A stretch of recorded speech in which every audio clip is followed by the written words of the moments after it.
Дорогие телезрители, в этот радостный, светлый и праздничный день всех вас сердечно, тепло приветствуем с пасхальным и жизнеутверждающим приветствием «Христос воскресе!». Наверное, нет более желанных, более радостных, более теплых слов приветствия, нежели эти два слова «Христос воскресе!». Именно эти два слова, два небольших слова являют собой самый смысл, самое существо и самое содержание христианской веры. Сегодня мы должны вспомнить слова апостола, который говорит: «Если бы Христос не воскрес, то и проповедь наша была бы напрасной, и вера ваша была бы, наверное, тщетной». Но вот уже 2000 лет для любого христианского сердца, для любого верующего сердца эти два слова о том, что Христос воскрес, являются непреложной истиной.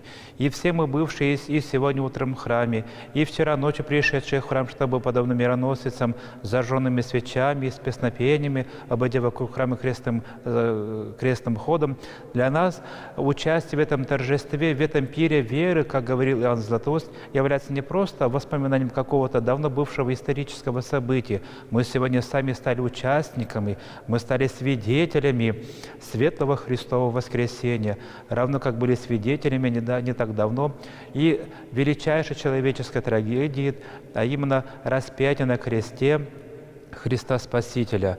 Мы буквально вчера были свидетелями распятия Христа. Мы видели, как Он на кресте лишил грех, лишил дьявола власти над человеческим родом. И вот лишив грех власти над человеческим родом, Он сегодня дарует каждому из нас, каждому, кто во Христа верует, каждому, кто к Нему приходит с несомненной верой, дарует возможность и быть сопричастником сегодняшнего светлого события, и не только, и даже самому человеку своим жизненным примером, своим жизненным подвигом также лишить и власти греха над самим собой. Ведь Христос, воскресший сегодня, не только Сам воскрес, но и даровал такую возможность и всем нам.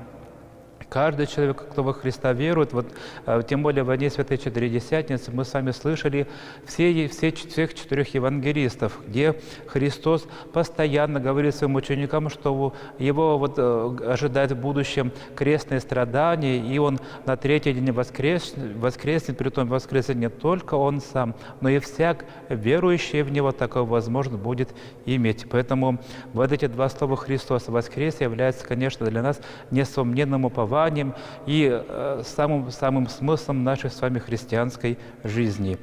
И продолжая нашу сегодняшнюю беседу, хотелось бы сказать о том, каким же образом появилось празднование праздника Пасхи и каким образом его мы, сообразно христианскому чину, чтобы не погрешить, как мы должны эти светлые дни святейшего праздника Пасхи провести. Несомненно и вполне справедливо, Пасха называется праздником и торжеством из торжеств. Действительно, ни один из праздников столь торжественно не справляется православными христианами. Если мы внимательно посмотрим на то или иное праздничное событие, которое мы вспоминаем в течение всего года, то мы посвящаем внимание, уделяем внимание, вспоминаем какое-то отдельно взятое событие, какое-то одно из составляющих частей земного служения Христа Спасителя. И только сегодняшнее событие, именно событие чуда воскресения Христа Спасителя, требует от каждого человека величайшего подвига веры по слову святителя Филарета, митрополита Московского. Действительно, ведь были свидетели Рождества Христова, были пастыри, которые недалеко находились, и даже свидетелями Рождества Христова были даже и бессловесные животные. Были свидетели праздника Благовещения, были свидетели праздника Крещения Господня или Богоявления. Мы сами были недавно с евангелистами были свидетелями и крестных страданий Христа Спасителя. И только никто из земнородных, никто из тех, кто живет во плоти, не был свидетелем того светлого, радостного момента, когда Христос, положенный во гробе, воскрес своей собственной силой. И действительно, сам момент воскресения Христа требует действительно от каждого человека, который только решил прийти ко Христу, требует действительно большого подвига веры. И поскольку ожидается большой подвиг, то и, соответственно, и праздник требует себе такого же подобающего отношения. Конечно же, никакой грех, никакая суета, никакое-то неправильное отношение к событию Христова воскресения не должно нас в эти дни окружать. Ведь наступающие дни называются Светлой Седмицей. Мы все в течение всей седмицы, приходя в храм, будем видеть, что царские врата, которые открываются во время богослужения, только в особенно торжественные моменты будут оставаться в храмах открытыми всю неделю, и тем самым будет свидетельствовать о том, что Христос воскресший, Христос Спаситель после своей крестной смерти и после своего воскресения каждому человеку открыл двери в Царство Небесное, если только этот человек, взяв крест Христов и распяв на этом кресте подобно Христу свои грехи, только после этого со Христом воскресший имеет возможность и наследовать Царство Небесное. Вот об этом ежедневно, ежечасно, всю неделю будут свидетельствовать открытые царские врата во всех храмах. И, как уже было сказано, обращаясь к истории появления этого праздника, первые, вернее, традиции особенно торжественно вспоминать это событие, а именно чудо воскресения Христа Спасителя, является, конечно, самой древней благочестивой христианской традицией.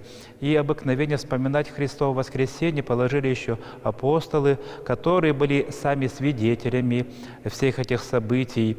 Ведь они 3,5 года ходили со Христом по иудейской, по галилейской земле, слышали из уст Христовых. Именно им является Христос по своему воскресению в течение 40 дней тем или иным образом, поэтому они считали нужным и должным как можно чаще вспоминать это событие, которое преобразило не только их, но и весь окружающий мир. Поэтому движимы любовью к памяти Христа Спасителя, движимы любовью к своему Учителю, они каждый воскресный день, начало, вернее, недели, одной недели начала, другой всегда посвящали этому событию, светлому Христову воскресению. Притом, первоначально все древние христиане подготавливали себя к этому празднику двухдневным постом, кто-то, может быть, более продолжительным постом. Некоторые же, подобно Христу, как и мы недавно постившиеся, старались подготовить себя к этому величайшему событию и 40-дневным постом, но одно было неизменно.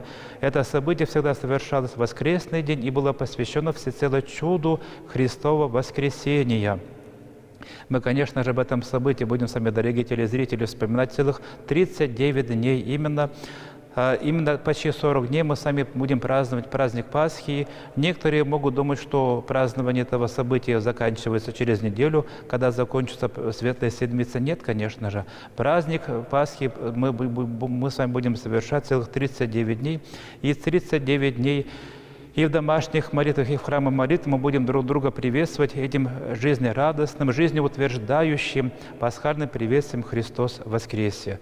Дорогие телезрители, вновь и вновь поздравляя вас с сегодняшним мироспасительным праздником, хотелось бы пожелать, что радость о Христе воскресшем, ту радость, которую мы получили, посетив храм Божий, и, конечно же, приступив к причастию святых христовых тайн, и тем самым со Христом воскресшим, соединившись, ставшим с Ним одним целым и единым, чтобы мы вот эту пасхальную радость о Христе воскресшем сохранили бы не только в сегодняшний день, не только вот предстоящую Светлую Седмицу, но чтобы вот эта радость о Христе воскресшем была бы нашим сердцем ежедневно.